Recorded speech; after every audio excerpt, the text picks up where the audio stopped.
We join you now with breaking news. We want to get you updated on the fires burning in Colorado, a number that went from 2 today to now 3 today. 3 significant fires burning up and down the Front Range. One of them pretty close to the metro area. The newest one is the one that started last night. Growing in hot and dry conditions, the Quarry Fire is to the south. It's currently at 200 acres with no containment. That's in Jefferson County. In Boulder County, the Stone Canyon fires near Lyons. It's burned 5 homes. We also know 1 person has died in that fire. That stands at over 1,300 acres. The Alexander Mountain Fire was the first one. That started burning on Monday. That is the largest one at this point. We learned this afternoon it's now listed as 6,780 acres in size.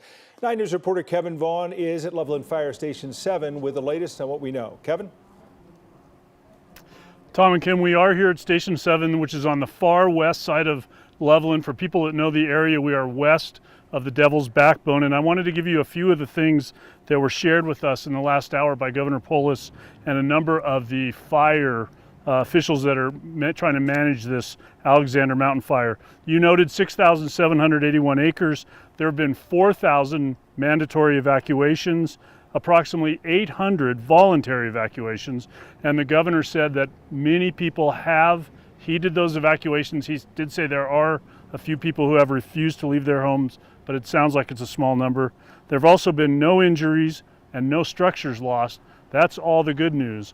But the governor also made it clear that this fire and this fire season are going to go on for a while. Let's hear from him now. Fire events will likely occur for weeks and even months. The goal of the firefighting community is to protect people's homes and businesses, especially some of the subdevelopments that might be threatened, and that is how the aviation resources are being deployed.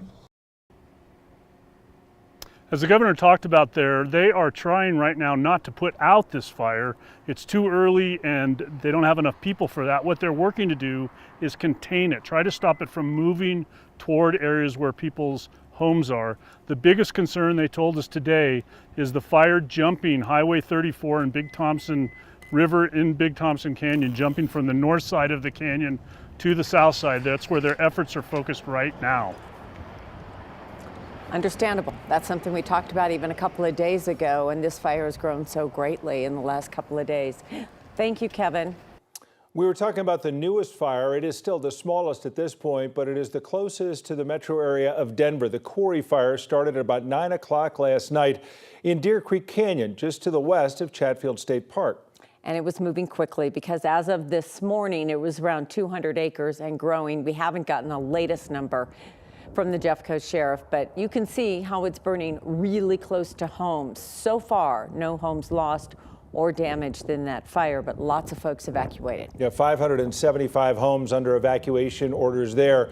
Evan Krugel's been watching from to the north of that fire near C470 and Kent Carl Road, and he joins us now with the latest there. Evan? Yeah, Tom, lots of homes remain in danger here this afternoon as this fire continues to spread again near C470 and Ken Carroll. You can see those huge plumes of smoke. We have seen these growing significantly throughout the day and early this afternoon.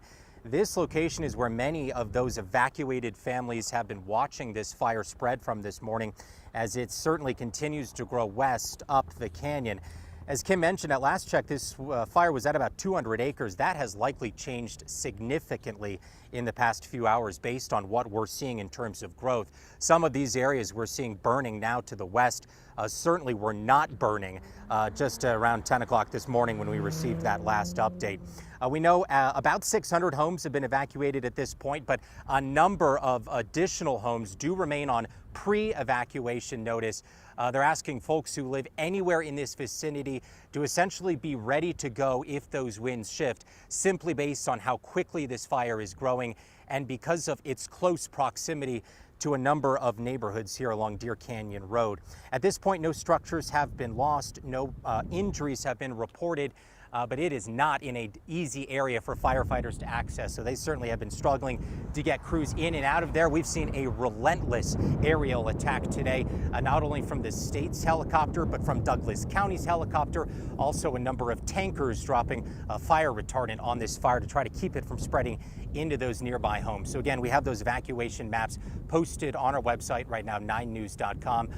Folks here certainly hoping for another update here this afternoon as firefighters work to try to get a handle on this quickly moving fire. Kim and Tom. And seeing those winds bothers me too. Yeah. Because they're kicking up in the middle of your live report. Well, Evan, we appreciate that. Of course, we'll be getting more from Evan and from our crews at all of these situations. We just did get one update on the Stone Canyon fire burning south of Lyons. That has jumped another 230 acres as far as its burn footprint, now listed as 1,548 acres. Still 0% containment on that fire and all of these fires at this point. Of course, there is information that is constantly coming in. We can share it with you on the 9 News app as well as on 9news.com, and we'll be right here as well to bring you the very latest on air as well. You can stay up to date in many ways as long as you keep it right here, 9 News.